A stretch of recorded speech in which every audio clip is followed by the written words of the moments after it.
Mackie on WCCR, broadcasting from Australia, the Antipodes. That's right, down under the land, down under, for Revolution Radio on revolution.radio, where it's more than just radio. So jump in the chat room if you can. This is show number 439, 913, 400, I think. Yes. Woo! We're going to talk about hard physical, biological evidence for a whole bunch of stuff that seems to be going on here. The second part of the show, but 1 hour first of news, etc.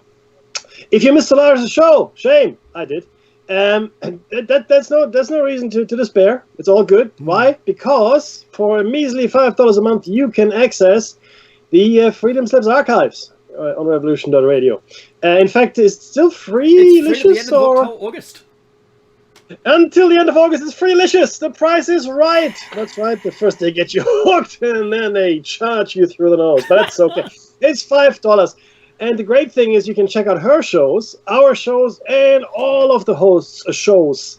And her show is awesome. She always has awesome guests. She's a fantastic interviewer. She's an even greater interviewee. If you want to listen to Solaris being interviewed, I think we've got 3 or 4 shows where she was kindly one of our guests, or actually she was the guest, I think, on those shows. And we conducted some interviews with her. It's really great to understand where she's coming from, her research, especially into areas that you might not be familiar with. It's more and more prevalent now in the current discussions, psychotronic warfare, etc., etc. So who coined it, man? I'm telling you, she's awesome. That's yes, exactly right. So look her up, right? I mean, a lot of people are trying to take credit for her work. Go to the source. Go to the source. No, as I said, she's awesome. While we are broadcasting from Australia, we'd like to take this moment to acknowledge the traditional custodians of the land from which we broadcast. And for me, here in lovely Pemulwuy, it's the Darug people. And for me, it's the Darkinjung. Thank you, Dave. And we would further like to pay our respects to elders past, present, and future. And again, it's the more I watch the news, Dave, the more I think we should have just stayed in the same mind space as the Aborigines in Australia. No, I'm serious. The thing is this: they live in harmony with the land. And the more we learn about the other ancient peoples of the earth, interestingly enough, in the Amazon basin, right, in Africa, elsewhere in the world as well, in the two-stream land, Euphrates, Tigris, we find that these peoples lived in harmony with the land. They did. There were many of them, and they had cities and irrigation systems, but clearly they didn't seem to have destroyed the earth in the same way that we are ravaging it. Not to say here when we got here. No, that's it, right? not to say that they didn't fall foul of something, and we have some ideas as to what that might have been. It certainly puts a different perspective on the way we are treating the planet, Dave. And this is really where we're going in the first hour, I guess, anyway. But think about it this way, right? We are looking at the news that are coming through and the way we make decisions. We are debating whether or not the economy is more important or human lives. And it's really quite insane, right? But before I go there, I quickly wanted to let you know who Solaris' guest was. It was Jason Jarrell, and they were talking about Helmus Trismegistus, one of my favorite topics. Carl Jung and his archetypes. I studied this intensely, of course. Archetypes being pretty much a Carl Jung invention within, not invention, he didn't invent it, but he brought it to psychiatry, being the student of Sigmund Freud, whom we all know. In later years, those two didn't really see eye to eye, but it's certainly a fascinating subject. Tell me more about your mother. Yeah, it's always, but people always forget is Sigmund Freud's sample. Like everybody needs a sample population, right? Yeah. Everybody. In order to make any kind of study, you have to have a sample population, and the bigger the better, of course. Now you have to understand that Sigmund Freud's sample population were neurotic middle-aged Jewish women in Vienna. That was his sample population, and men of the same ilk. So that should explain a couple of things there for you. Nonetheless. Lots of things. he was a genius, of course, nonetheless. Was he completely correct? No. course not. Nobody ever is. And that's the point, really, of today's show. Nobody really always is 100% correct. It's always an evolution. It's oh, very nice. And it is. It is. And we're going to talk about that in a little while. But yeah, the news. I tell you what, Dave. I don't know what else could happen to make this. We're better than halfway through the year, right? Yeah. Aliens haven't landed yet, but we can't be that far off. No. So I just want to say I've been watching Nicole, the lady who she was the one who started the videos on meeting your past self. So coming from the future back to December 19, 2020 to 2019, and it's hilarious. Her acting is tremendous. She's filmed it all in her own apartment in lockdown, and it's very funny. And she, the hilarity is, remember all those plans you had last year, like going on holidays. I got to travel for work, and there's all these plays. Oh my goodness, I want to go see all these plays. I want to travel. It's the year that I made all my plans, and her future self just starts laughing. Oh, that won't be a thing. What about the fires? There's fires in Australia. Oh, yeah, you'd think that they were bad, but they were really bad. Oh no, your definition of really bad is going to change. Right? So she's done another one, and she mentions the murder hornets, and I swear she's extremely talented, fantastic edit, great script. She acts it really well. So if you can find the great, I think, past self or meet past self, and it's the one in Nicole, I think her name is, just absolutely tremendous. Mickey, I have to say, I don't know how it makes you think. It makes you think how you would talk to yourself about the future, and I think she, without having to say too much, I think she explains it away very well as the butterfly effect, and you can't change causality. It's going to happen. Doesn't matter what you do, it's still going to happen. And look, I like that.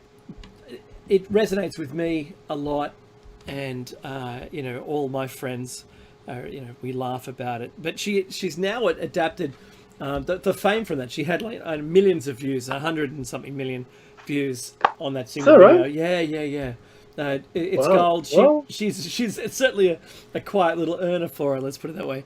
And so she's made a number of them now, and one of them is, when she has problems, she goes up to the mirror in a bedroom and just says, "Mirror, mirror on the wall," and like the skanky drunk version of herself in lockdown is on the other side of the mirror. It's hilarious.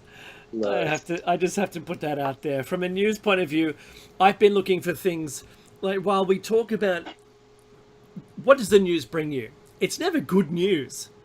The news is always the departure from what is good, and it's been quite a disruption throughout this year, clearly, right?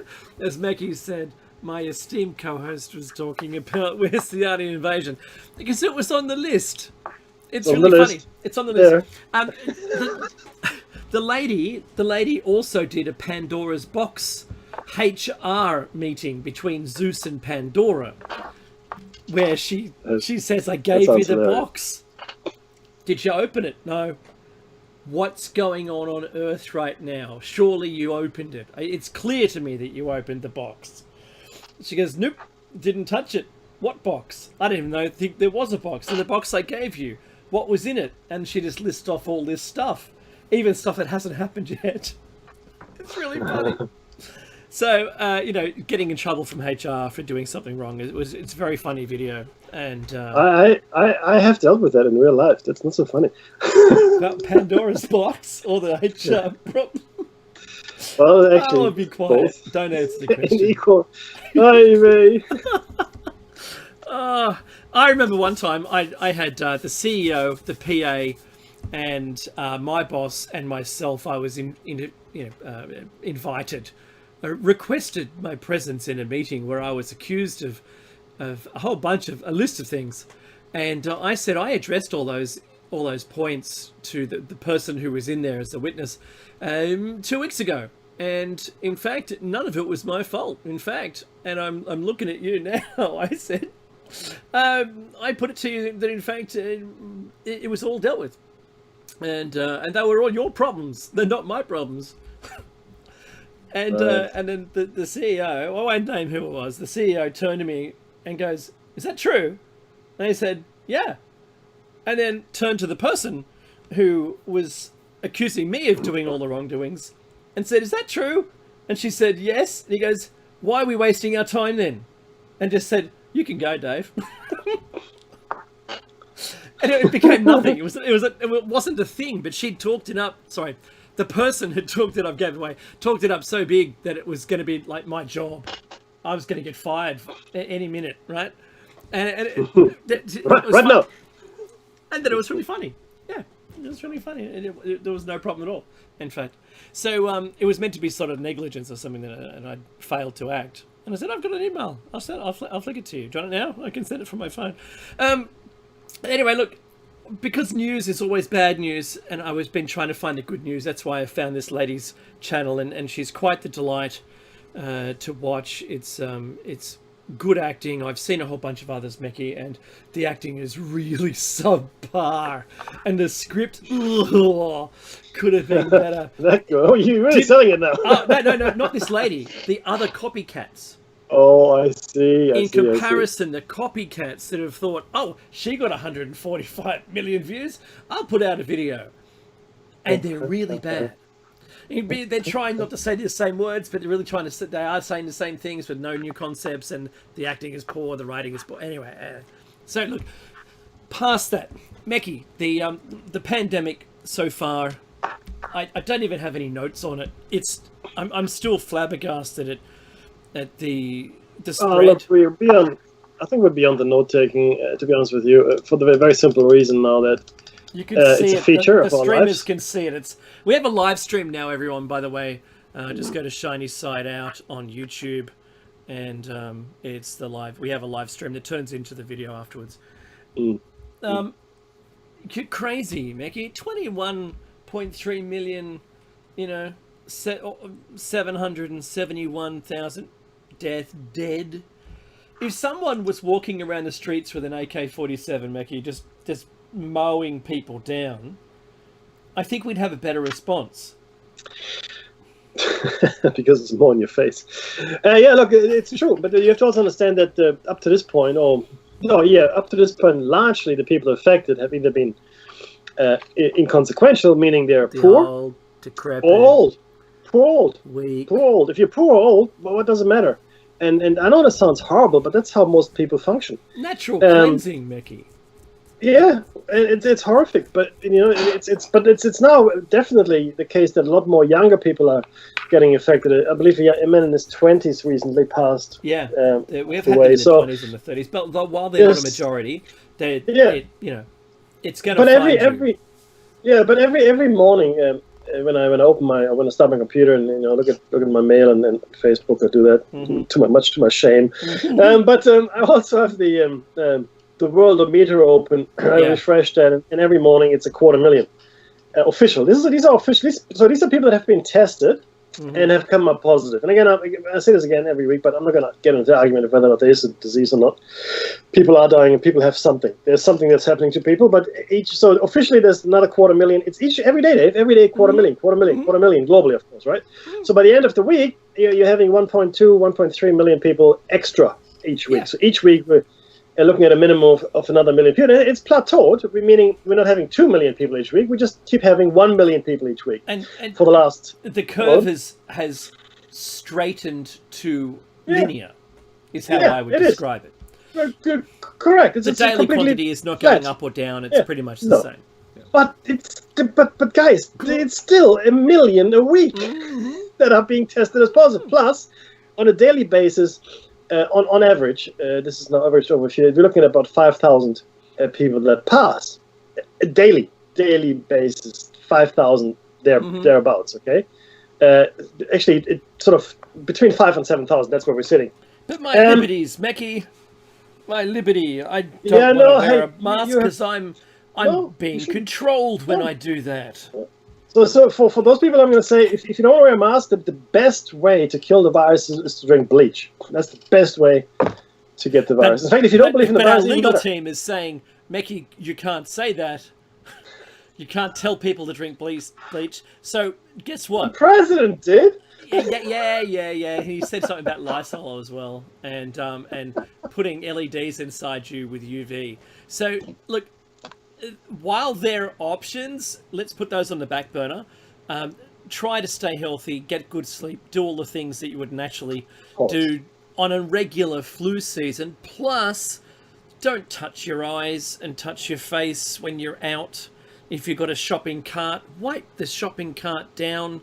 Wipe the handle down. Make sure you keep your hands clean. Don't touch your face or your phone or your keys until you've cleansed your hands again. We mentioned this, Maggie, back in 2012. Oh, of course. But yeah, absolutely. But just on that, right? Just on that very simple hygiene statement. Two things I want to see. One thing that concerned me, that there was a statement made, I think it was in Australia, there was some research done, statistical research, asking people, how what's happening. In Western Australia, I think. Hand hygiene had gone down because there's no virus. I don't have to wash my hands anymore. No, you wash your hands every day. You wash your hands anyway. Once a day. Preferably before you eat. At least wash your hands. It doesn't matter if there's a virus or not. It's this killer. Who cares? Wash your hands. I implore you. Just wash your hands with soap. I'll buy you the soap. So, but it's just this level of, I don't know. I don't know what. It's not ignorance. It's not complacency. I don't even know what to call it. Idiocy, maybe. So that's one. The other thing. The other thing. If I had three boxes in front of me, where would I put it? Oh. Yeah. Damn, can't close the living room. It's getting full. But the key thing here to understand is as well that good personal hygiene is a good thing. That's it. Mic drop. Full stop. There's nothing else to add. Good hygiene, and it was something that has really come home, not just to me, but hopefully to others. Hepatitis, right? TB, other diseases that aren't immediately fatal, right? But they can certainly cause an extremely painful death. They're very easily transmitted in gyms, right? If you're in a gym, in the bus, on the train, if it's sweaty, hot, people are sneezing, coughing, bodily fluids are all over the place. Right, this thing is not airborne. TB is not airborne, not really, right? I remember, Mickey, when I was little, when I was a teenager, and I could go to the gym and just wipe it down with a towel, and then at the end of the session, I would wipe my face with the same towel. Same towel. I didn't get sick. Gone. Those days are gone. They're gone. Mickey, I saw a picture, and it was doing the rounds on Facebook. And it's one of the memes, and it was of just a busy bar. Just people laughing and drinking and being out. And it looks so foreign. That never used to happen, Dave. I think you're misremembering. You're misremembering. That's clearly what's going on. The purple is green. What? Who said that? I have meme of the week cycling at the moment. It's actually pretty funny. I think it's about 10 images that are my favourite memes from the week. So, just before we get on to the next one, I think we might even clean ourselves back into sickness again.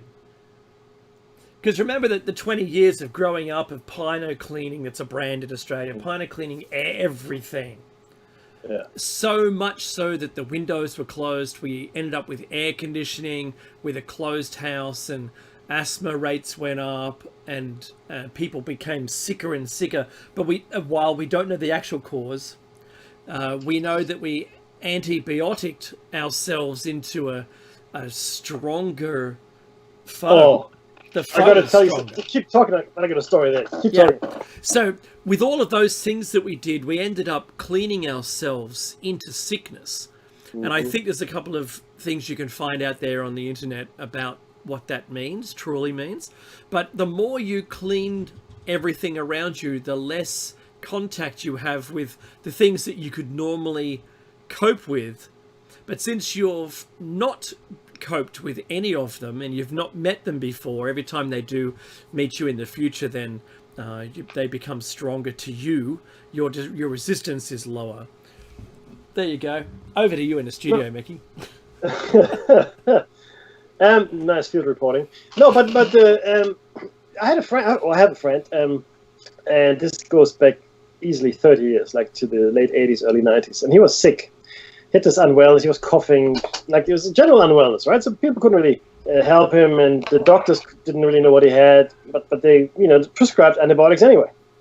So, he just didn't get better. And then one day we just out and go, so how you going there, buddy? And he goes, oh, look, I'm still really well. I'm on my 7th course, continuous or contiguous course of antibiotics. 7 in a row. Nobody gets 7 rows of antibiotics. He did.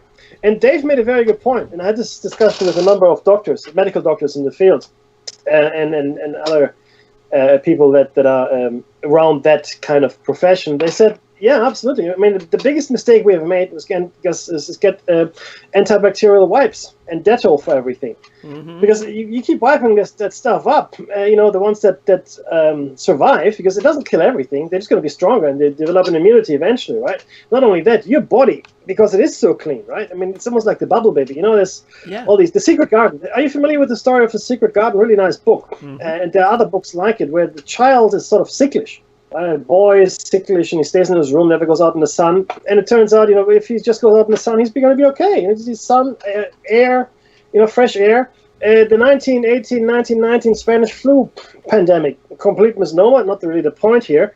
You know what they did? They decided, maybe people shouldn't be inside the hospitals. And air conditioning really wasn't there. It was just stale air in the wards. And there's like hundreds of people to each floor, no real privacy, no screens between people. So some of these, outside the box, the revolutionary and maverick doctors decided to pull their patients' bed out into the open. Mortality dropped by 30 to 40%. Boom! Just by being exposed to sunshine and fresh air. So we have definitely medicated ourselves and cleaned ourselves into great danger and in a really poor state of health, Dave. Yeah. So at the same time, Mackie, being indoors. Can you see a parallel with this pandemic and lockdowns? Oh, completely. You end up becoming sicker with less resilience to any kind of virus, not just the pandemic virus or SARS-CoV-2, but with anything. And if we're cleaning ourselves and depriving our bodies of vitamin D, activated vitamin D by UV light, we're not going to go well. So it'll be to probably our detriment if we can't get this darn thing under control. So some countries, Mackie, are in elimination. Yes.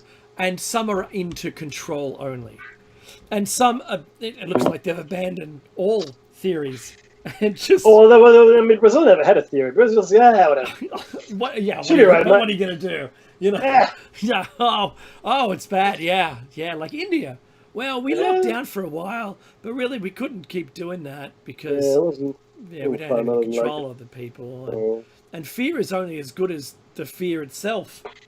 So if there's no danger, people are seeing less and less danger, then the fear drops away, and then you start to get inaction and recalcitrant populations, and it's never going to happen. You're never going to be able to stop it. But Mackie, the war footings. I don't want this to be a recurring thing and all the way till after the election. But the rhetoric, it just keeps going. I'll start with the Beirut. So the explosion was bad enough. Then when the people in Beirut realized why the ammonium nitrate, not fertilizer, Mackie, it's a weaponized version of ammonium nitrate, and it is produced by a weapons company. There was leaked photographs that showed the packaging, and the packaging was traced to a manufacturer who doesn't produce any fertilizer. It is weapons grade. So it was being stored there for some reason, not saying why, but being there for so long meant that people in the know, those in the the ministry or in politics, knew all about it, and it was corrupt as as it's ever going to be. And Lebanon's prime minister this week, it was Monday, the day after our show last week, stepped down from his job in the wake of the disastrous Beirut port explosions that triggered public fury, protests, armed protesters, saying that he has come to the conclusion that corruption in Lebanon is bigger than the state. They stepped down. The parliamentarians stepped down. That's it. I'm out of here. Good luck with that. Like, wow. It wasn't something I expected to see. Because, that they'll barricade themselves in, so to speak, in a position, and they'll take pot shots at everybody else. They could have easily said, didn't know about it. It was the Port Authority or something. But the situation is actually more complex in Lebanon, and it's been for the last, I want to say 30 years now, where we have this. So what they had was a parliament of technocrats. So technocrats are people that think, let's just make things better. We bring the economy in play. We upgrade technologies and factories, blah blah blah blah. All these wonderful things that you would think anybody would think that's a good idea to do. But the problem is in Lebanon, nobody can do anything. You've got the Druze militia. You've got the Maronite or the Christian militia. You've got the various different Muslim militias, right? You've got the Shiites, the Sunnis, and etc. So you've got 4 or 5. Well, it's a veritable smorgasbord of different militias, and the problem is that the true power lies with the heads of those militia, not the government. The government can't actually do anything unless they get those militias, and I mean they're really feudal warlords if you want to think of it that way, right? So the government never had any chance. The government was going to fail from the start unless you get the buy-in from all of those powerful factions. Now, what happened with that ammonium nitrate? Look, I don't know. I really don't know. I mean, it was sitting there for 6 years. Weapons grade, it could have been weapons grade. I mean, it is used. You can make it fertilizer out of it. However, this one isn't. It's a specially activated version. Yeah, but then, that's easy enough. And it's used for weapons production. It's highly explosive either way. And you can weaponize the fertilizer grade stuff as well if you wanted to. Clearly, that wasn't necessary here. So it's, all the better. I mean, it makes sense. I mean, it would make sense maybe then also why the owner of the ship that was impounded was so quick to wash their hands of it. I'm Clearly, out of here. If it is what it is, well, it's an illegal shipment. That's exactly. No, not mine. I don't know what happened. See ya. All right, so off it went and sat there for 6, 7, whatever, how many years, and no one did anything. And I mean, at the end of the day, you have to ask yourself who didn't do what, right? And then it exploded. I do believe, though, it exploded, and I do believe at this point also it's a complete accident. It's a horrific accident, but it's a complete accident because if it's been sitting there for 6 years and the Israelis had wanted to blow it up, they would have blown it up way before that. There would have been better There opportunities. were much more. Yeah, and look, I saw a whole bunch of rubbish with rods from God and missiles. None of that was true. No planes in the sky. No. It was the mishap that happened that we saw. Yeah. And these, I mean, as much as I love good conspiracy, sometimes stuff happens, and sometimes accidents happen. I mean, it's a fact. This one is obviously one of the more horrific ones. At Chernobyl, I mean, you can twist it any which way you want. That was an accident. If you look at Fukushima, that's an accident. I mean, you have compounding things there. A bad building codes maybe, or faulty technology. Then you've got the forces of nature that conspire against you. There's a whole raft of things that go wrong. To be honest with you, I'm surprised there aren't more things that go wrong. And I think we should count ourselves lucky that only those things have gone wrong. By the way, Fukushima, that's a disaster still waiting to unfold. That hasn't been solved. We haven't got the tech to actually solve that issue. Yeah, we covered. There are tons and tons of nuclear material. Yeah, exactly. So look, Lebanon is what it is, and like I said, it makes sense for the owners of that ship and then to just disappear into the woodwork. What is inexcusable, I should say, is the fact that it was sitting there for 6 years. That's inexcusable. They should have separated it into piles of very much less quantity, as they do have the controls over the fireworks manufacturing and things like that. Or weapons manufacturing. It should have been reduced in size. It's a straight it is straightforward, though, right? But look, Dave, tell me about. Look, we discuss this every week, and we have got fairly different opinions. But tell me about the war footing scenario that you see unfolding. Yeah, absolutely. So the USA at the moment is acquiring allies throughout Europe, and also the former USSR. For instance, Czechoslovakia had the defense guy over there touting how their friendship has extended, not just since when we started dismounting our weapons, but from all the treaties, and we really should be on side. And it was compelling. There's a growing team which includes all the ASEAN countries, not Asian, but ASEAN countries, Taiwan as well. And the story that I've got here is about Taiwan, and this is causing anger with China. The US has maintained close ties with Taiwan, I think I spelled it correctly, with Taiwan since it split from mainland China in 1949 after the end of a bloody civil war.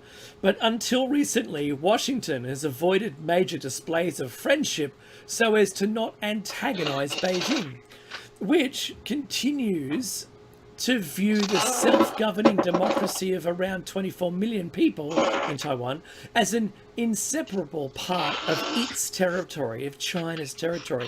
China, the talk here is that China may fire a warning shot near Taiwan and the US base, and I forget the island name, Mekki, that it's on, that's really close to there.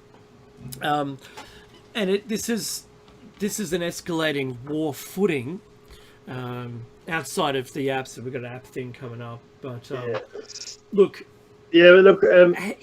How effective would that be? Would that be just?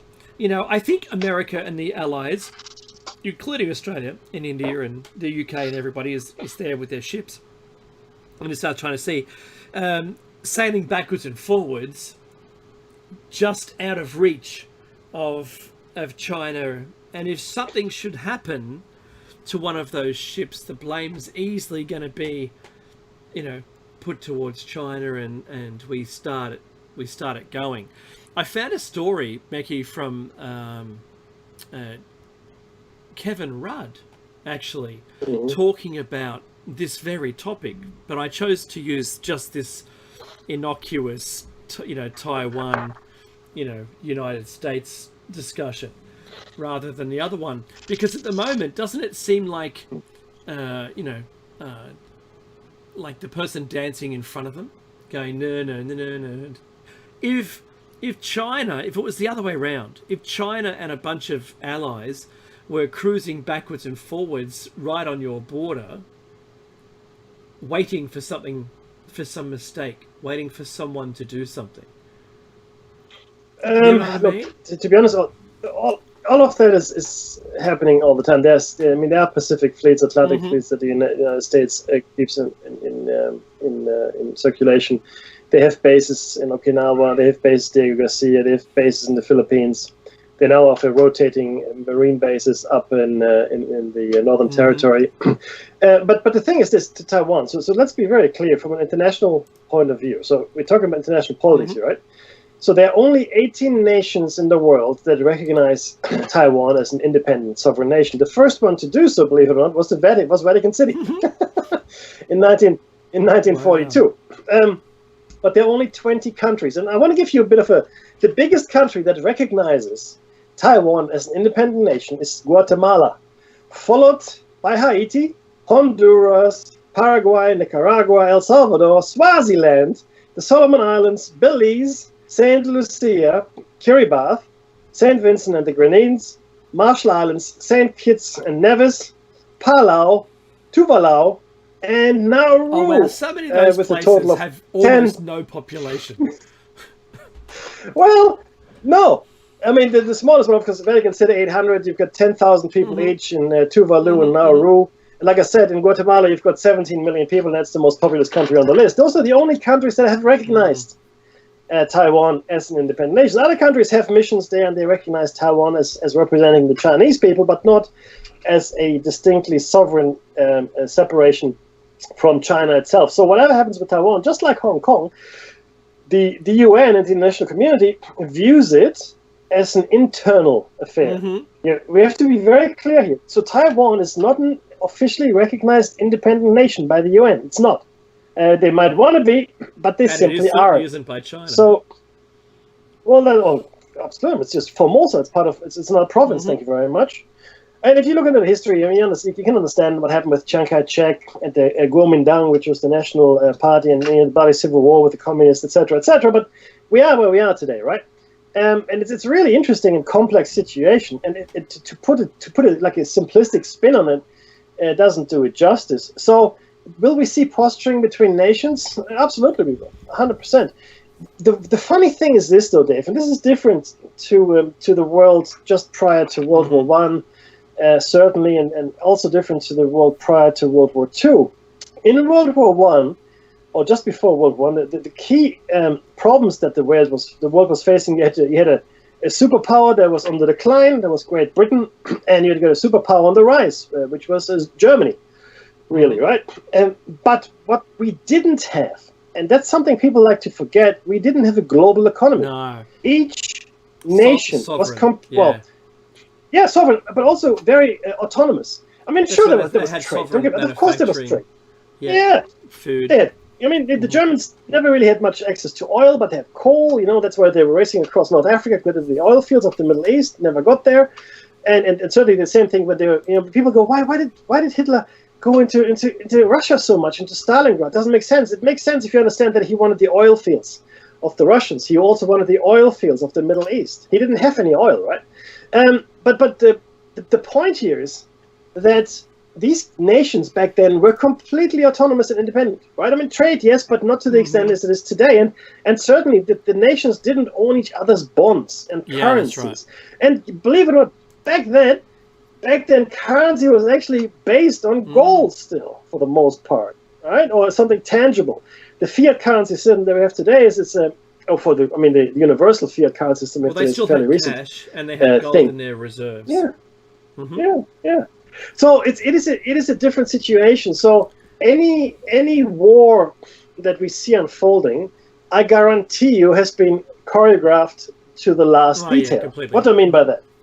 So let's say there were an exchange between the United States and China. Not a proxy war where you have the Koreans fighting the Australians or whatever. It doesn't make that. Not a proxy. Yeah, sure. But a real thing, right? It would be done in such a fashion that only completely, or maybe they give up one strategic target each, just to make the narrative good. But ultimately, there's no way, in my opinion, unless we're losing all our senses here and we have. It's possible. There's no way that they would destroy each other to the point of no return. I just don't see it, because as soon as there's a nuclear exchange, that's it. That's it. Game over. I don't care where you are on the planet. It's time to go off planet. In fact, or maybe underground. Actually, you have to evacuate, right? Because there's just too much firepower available to everybody, right? To survive. And nobody will survive this, or at least survive in a fashion that we would recognize as a civilization as we know. Exactly. Yeah, it's not going to happen. So, I think personally, Dave, it's all posturing. Trump he cannot lose. He cannot lose.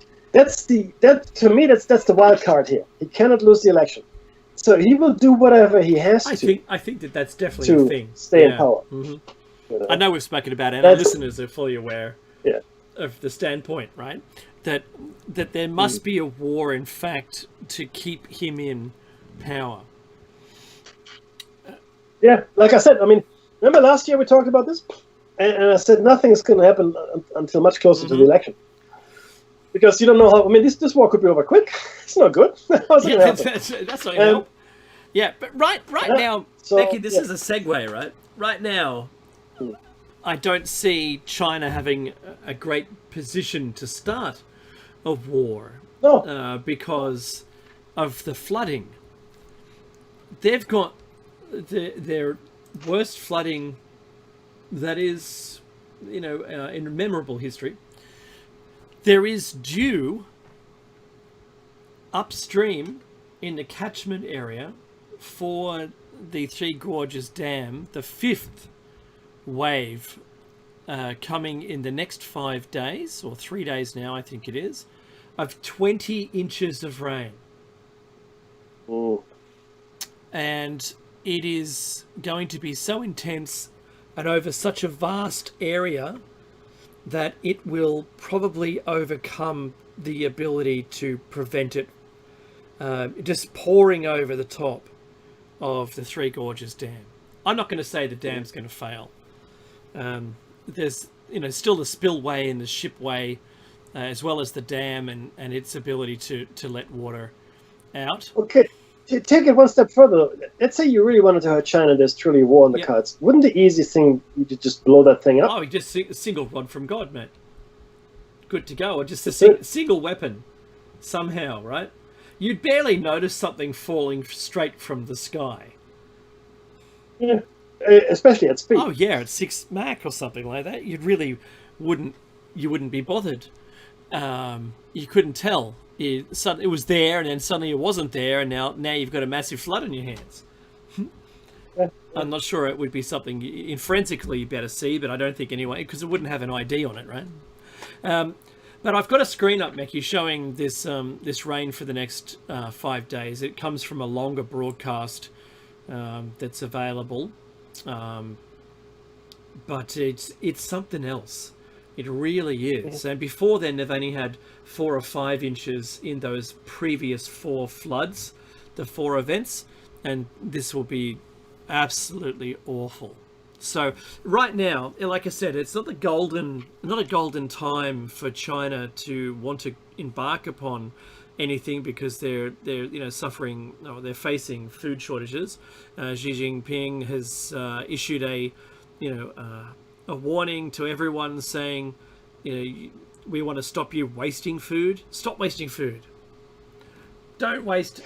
You're wasting food. By the same token, because. Yeah. But the same token. No, but between the lines, he's trying to warn everyone that there's not enough food, because everything's underwater. The cattle have all been swept away. It's really awful. The pigs have been killed. Yeah. The pork has gone up 85%. But the thing is this.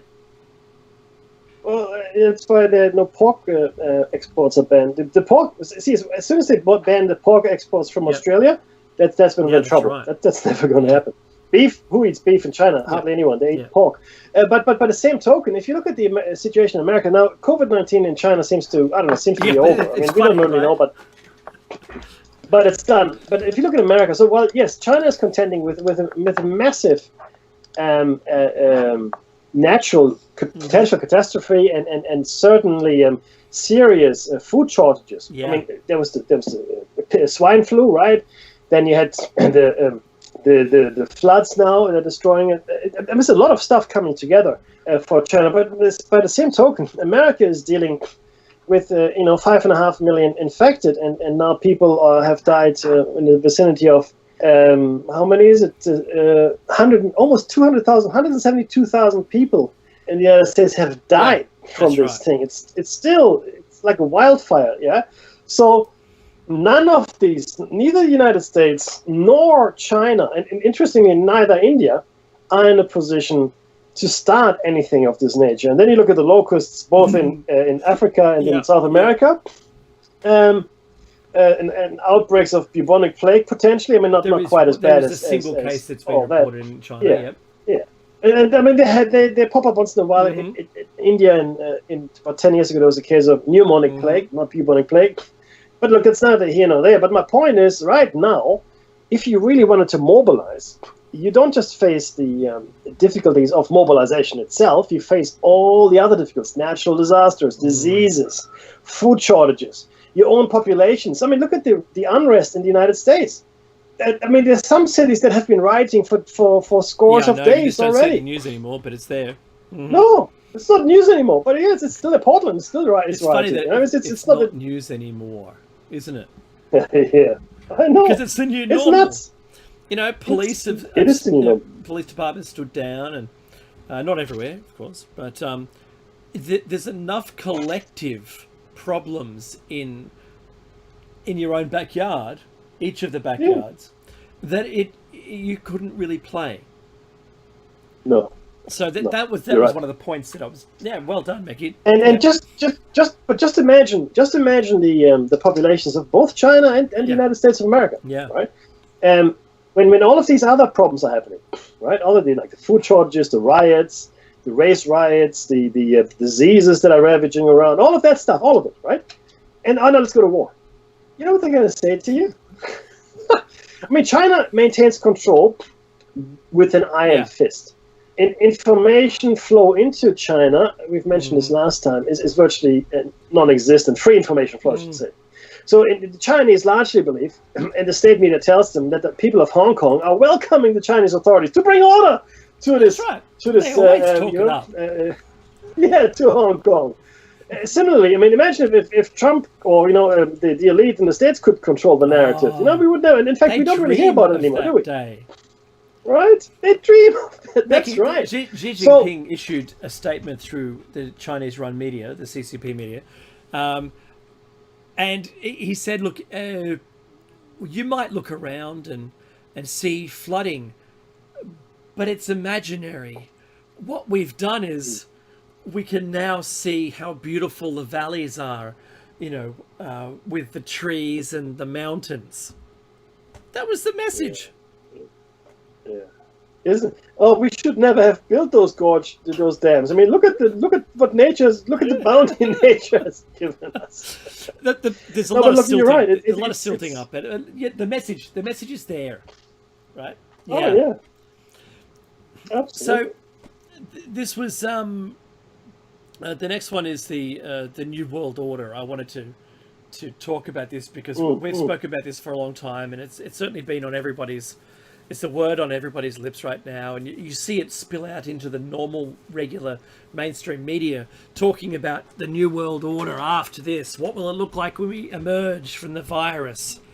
I'm not talking about vaccines. There's not a chance on the planet, unless I had a gun to my head, would I be in the first group of people receiving the first vaccine. Nah. Version 3, maybe, before it's mature. I don't know. So the economic impacts of the pandemic are widespread and growing, with the hardest hit of the industries being vacation and travel, goods, transportation, retail, supply chain, and manufacturing. These are the things that we're seeing. The actual output of those things we're seeing. The human side of it is no one's getting employed anymore doing these things. Look at a revised New World Order. When I started to look at all the pictures together, Mickey, I found that they're planning at the moment using a renewed perspective on what we call in IT RTO. So it's a return to operation. How quickly do you have to stay down when something goes disastrously wrong for you? Or in other words, how resilient can you be to be able to withstand the future of loss of manufacturing in a single country by distributing, this is their plan, by distributing manufacturing and supply chains to a multiple of countries, not only in China. So each company has placed too much reliance, to be honest with you, on everything made and supplied solely within China. Like, you can't even get medication out of India because the core components are still made in China. Yep. So, but by being able to do it has to change. Absolutely has to change. And they're now talking this up. Now, a couple of months back, we spoke about China was making daughter companies, peel-off umbrellas that would be named in the mother and father family kind of named company, but still be a shelf company of their origin company in China, and establishing manufacturing facilities in those countries to look like it was an independent, friendly, family-friendly environment kind of I want to sign up with them, not China, but in fact it was still truly China. Look, I haven't seen the evidence of it. I heard about it happening. We have to think. Well, it's just smart business. I mean, I would do the same thing. I think we can take it as read. I think that's happening, right? Instead of Nestle, if it was Nestle, it'd be Bestley. Yeah, that's better. Oh, it's better than Nestle. It's Bestley. I should be on the marketing team. I know. But it's like, the Aldi brands, Mickey. So they look similar. They've got only just enough changes that when you look at the packet, it's not the right brand, but you can trust the contents inside of the similar, right? That's really what they're trying to do. But look, a lot of the country's governing bodies, the governments are attempting to establish this using their own tools. So using their own companies and their own, Fortune 500 companies to stand up their own manufacturing again. Is it a good idea? Oh, it should have always been there. We should have always done it. No one saw the black swan. No one did. Mickey, I've ordered stuff online, and I've had 6 months, and I'm still waiting because of the kick-on effect, not just the country of origin problem or the origin of the materials problem. It's still a kick-on effect because I don't know how about you, but my post comes like twice a week or something now. It's not even daily anymore. I think it's not right. And you get more, more response out of a dedicated courier system than Australia Post now, for instance. Look, the truth is most of the deliveries of parcels now, I'd say 90% are coming by courier. Yeah, that's right. Completely. But we've got only 2 minutes left, and I just want to bring up this application banning because it's getting worse. If it's TikTok and Microsoft could buy it, and that's great, but where's the data? Who's already collected all the data? Good luck with that. Yeah, you might make a buck off it, but I don't see we're going to see it for trillions of dollars profit. You'll barely break even with the purchase of it unless you're selling the data. So we can sell it to China, I suppose, cleanse it and sell it. But this now I found that 59 apps are now banned in India. So there's a whole bunch of allied countries now are all banning Chinese apps like TikTok and Hello and Beta Maps, and there's a whole list of them on the screen. There's 59 of them there. Not only the manufacturer of the hardware, who in the past has been accused of having backdoors in, but we know, Mickey, that Facebook just signs up to the country that it's being issued in and said, if you want the data, we'll sell you the data. Don't worry about that. Microsoft. The same with Google. Yeah, Google, Microsoft, they've always had the NSA backdoor into their platform. No one... 100%. Is it we didn't mistrust them because they were our team?